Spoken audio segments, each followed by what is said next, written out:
Hello, beautiful ones. Story time. This channel's handle is changing, and we are moving from the luminous evolution to me claiming a title that was given to me just a couple days ago that I am running with because I love it and it feels so right.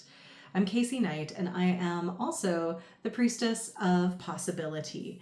And this was given to me in a session with Gaia and Isis that I was working with recently, actually on the eclipse, which was hitting my Leo moon at 20 degrees. It was also a 20-degree in south node of Leo kind of eclipse. So it was very personal for me. And I received this beautiful explanation, this awareness that these beautiful goddesses that I work with every day have of the work that I have been doing for years, decades, lifetimes with them. And I just was like, yeah, let's step into this now.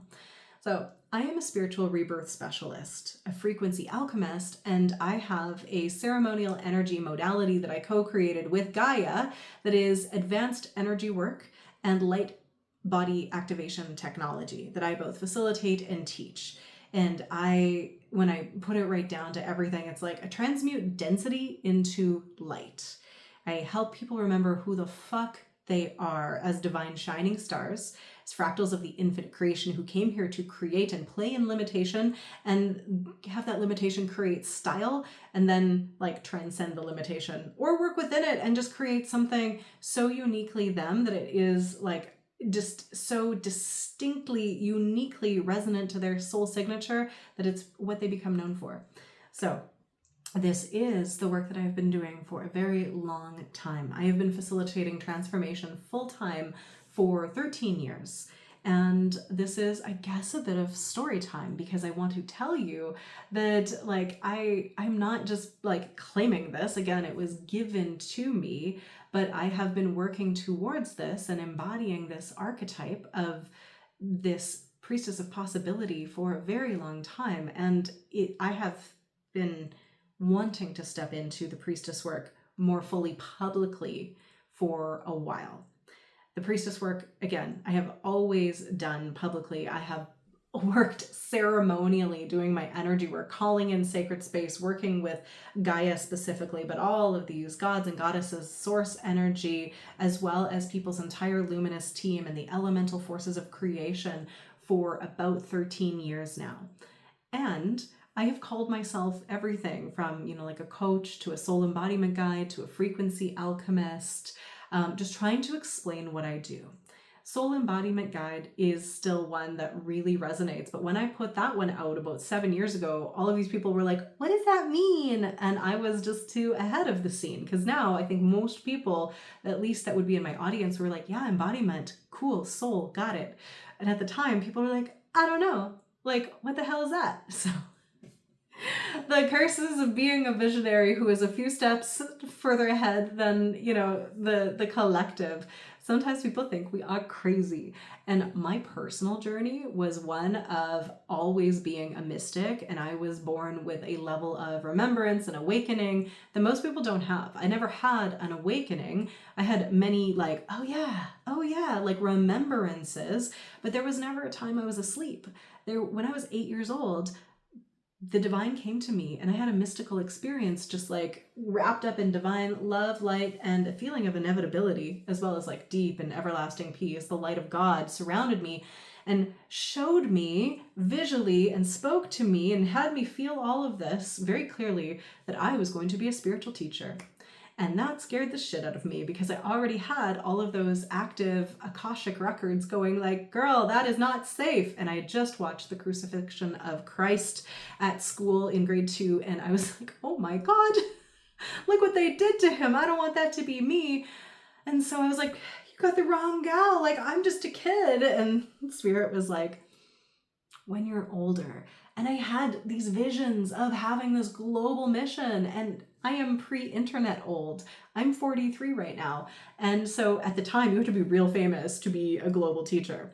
So all of that scared me. I didn't tell anybody, but it all percolated in the background. And to be honest, from that point forward, and maybe before, I was pretty obsessed with learning as much as I could about the mystical and magical, as well as about humanity.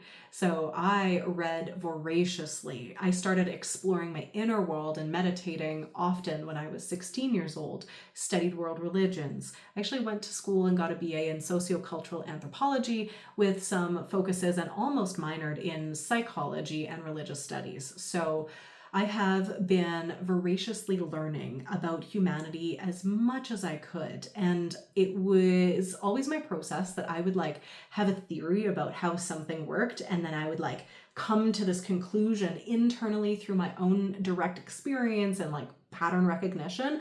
And then I would start to see other people who would come to that conclusion before me. I would start to read about it, hear about it. And so it was always really validating for me, going like, okay, I have a pretty good ability to figure these things out, or to understand, remember, and know them. I was always claircognizant, so I would just know things without knowing them. I didn't realize how psychically gifted I was until I was older and realized not everybody just knows things like that. So I went on a journey, mostly in my 20s, to really own my magic and not be afraid of it. I didn't want to be a healer. I wanted to be an administrator of the healing arts and help other people heal. Now, I am actually here to help the helpers. So that was an essence of what I did, but it was wounding that was making me shy away from claiming any of my own divine authority because of all of those past lives. So I had to clear and clean out all of this stuff that was making me pretend like I did not have all of these mystical gifts and awarenesses and speaking with angels and aliens and the divine and God regularly. I had so much soul remembrance of my multidimensionality. I had incredible peak experiences of absolute bliss and dissolving into unity. I had many of these through meditation and mystical experiences, trance work, breath work, journey work. I was also a raver, and sometimes I would just do a bunch of, LSD or mushrooms or MDMA and dance and be like, right there, God is inside of me and all of us and everything like that too. So I had a lot of different experiences that I alchemized into like my path. I became a professional hula hooper when I was in my late 20s, and I created my first business, Dancing into Being, movement arts and healing, and I was helping people access a level of soul embodiment and mastery through movement and meditation and some healing practices. Did a lot of workshops and retreats, and I started teaching a lot of kids in schools as well. And that was such an incredible part of my life. I loved it. I created a business doing what I loved, making good money. And I thought that was it. I was like, I'm a spiritual teacher. Look, I'm teaching people about spirit stuff through movement and magic and having all of this fun. And I was, but I knew I was not done. I knew that I was eventually going to have to step into that bigger role as like author, speaker, teacher, coach, whatever it was going to be. And it was going to be online. Because at this point, we knew the internet was there, and I started studying in the background how to be an online business owner. I also became a doula and a belief repatterning practitioner. I was a priestess who was initiated. I became a creation coach. I was doing a lot of studying while I was creating my business through the movement arts. And on the summer solstice of 2019, I was given another mystical experience, unbidden, just in my car. The divine came to me again, wrapped me up in that divine love, light, peace, and inevitability, and was like, it's time to put down the hoops. You need to be available to bring your business online, and you need to be ready to hold people going through a spiritual acceleration. And I was not given the how, what, when, or why, but Spirit was like, don't worry, all the in-person stuff you love, retreats and stuff will come back around, but focus on the coaching and on, like mentorship and things like that online.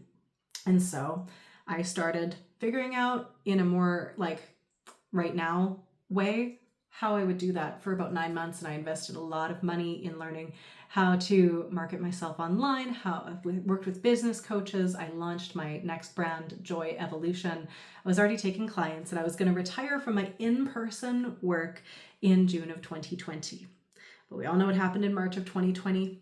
And COVID accelerated my timeline, shut down all my in-person work. I didn't even get to go into the school the last time to say goodbye to the kids I was working with, teaching them dance and hula hooping and gymnastics. I did get to make them some videos though, so that was nice. And I was suddenly like struck.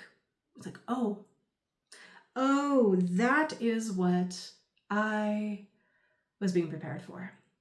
And so I hit the ground running, made 6 figures in my first year, reinvested all of it. And I have reinvested every penny, more than I have had, even making 6 figures many years over. I have actually gone into debt with my obsession with learning how to bring the magic that I have and the alchemy into the not the masses, but to as many people as possible. I have been studying obsessively, not because I thought that there was anything wrong with me or I had to, but because Spirit was like, you need to learn this, you need to learn this, you need to take this program, you need to work with this mentor. And for 7 years, I went through so many accelerations. I brought my modality to the people to study about 10 years before I expected to. I did so much work that I burnt out, and I really reduced my capacity to be able to hold more clients. And I went through a big involution kind of process, as a lot of us did back in 2025 especially. And I rebranded to Luminous Evolution somewhere along there. But just at the summer solstice this year in 2026, I was once again visited, but this time not by the divine itself, but by one of my guides, Thoraison. And he came and he was like, you've been going through a 7-year spiritual test. I know you don't like the word test, but that's what it was. You've been obedient without a lot of outward manifestations of success. Thank you. You passed. And I was just like, oh, that's what that's been. Holy shit. Because I just never got the momentum or traction that I expected. But I tried so many things. I learned so many things. I grew, and I have had the faith that I needed to keep going no matter what, even when it was down one wrong path or something that didn't pan out, or with mentors that turned out to be walking red flags that I couldn't see until I had been in there with them.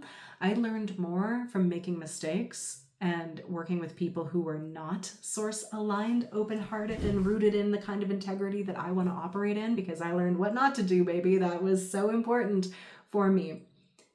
And now, this summer, since the solstice, I've been like, all right, finally, like, let's go. Let's fucking go. This is my time. I feel like I don't have to learn anymore. I can just apply everything. Now, while I've been learning, I have been serving clients, and I've had 30 people come through my practitioner program. I've had people work with me for years one-on-one who have transcended so much of their old paradigm programming to remember who they are, to feel light and shiny and free, and completely like change their reality. I have been doing this work. I've had memberships and masterminds and all kinds of programming. I've co-authored books. I have done all of the things, trust me. And not all the things, but I have made more mistakes than most people have even taken action, because I've been moving fast and furiously, bringing with me so much awareness, so much growth, so much learning. And like I said, just in that session, on the eclipse the other day in the south node of Leo at 20 degrees, which hit my Leo moon at 20 degrees, I was given this title, the Priestess of Possibility, by Gaia and Isis. And it was incredible. And I was like, all right, let's go. Let's go, and let's lean into the recoding of reality and removing of limitations to tap people back into their truth, so they can have the crystal clarity about what they're here to do, what's their next move to make. We work with conscious leaders and light workers and healers who are here to help the evolution of the planet. You know, I don't work in the general manifestation realms, because I believe in co-creation with the divine more than just manifestation, but it's all coming together and it's all aligning. So that is why the channel name has changed. That has been my evolutionary journey. And yeah, having a brand that was about evolution was very personally aligned to me, because I have been reborn so many times, alchemically, spiritually, emotionally, maybe only once physically, but this is my truth. So I can hold people through spiritual rebirth with so much compassion, and I have the tricks up my sleeve to make it so much more full of grace and ease. So to work with me, you can come in to my high ticket world where I can hold you through your spiritual rebirth and your up leveling into remembering who the fuck you are, into that next level divining shining star emanation that is just so clear that you can bring your soul work to the next level. We also have the magical AF mastermind space where you can journey with me and consistently get the activations and the divine support and the clarifying and the clearing that you need, but then spend time channeling your own soul truth and exactly what your next right moves should be. If you are just wanting a taste, come and play inside my Sparkle Field activation. It is a 10-minute process that I'll walk you through that will be a ceremonial piece of energy work that creates a luminous field around you where you get to run earth and cosmic energy instead of your own. And it makes you magnetic to your soulmate clients, to magic and miracles, because you are now in this frequency of being open-hearted instead of like shielding yourself from things. You are no longer a match for the ick. It won't hit you the same way, but you're still like open and receptive to all of the magic that life has to offer, and money and synchronicities and miracles can come to you, and you're going to feel fucking amazing when you do it. So this is perfect for the content creator because it will make you more visible. This is perfect for you if you are someone who is creating art, if you're teaching, if you are just a light worker who loves working with energy. Check out the Sparkle Field activation immediately. It is a 10-minute walkthrough, but then you can do it quite a bit faster when you're doing it on your own after you've tried it a few times. So this is why the Possibility Priestess is now my handle and title in this channel. I'd love to hear your thoughts, and thank you for listening to my story. It was just something that I needed to tell, and it feels really good to speak that out as the arc of like, holy shit, I've actually done a lot over the last little while, and we are just getting started. So, sending you so much love. I will talk to you soon. Have a beautiful rest of your day. You're beautiful. You are a ball of divine light. Start fucking acting like it. That's right. Sending you love.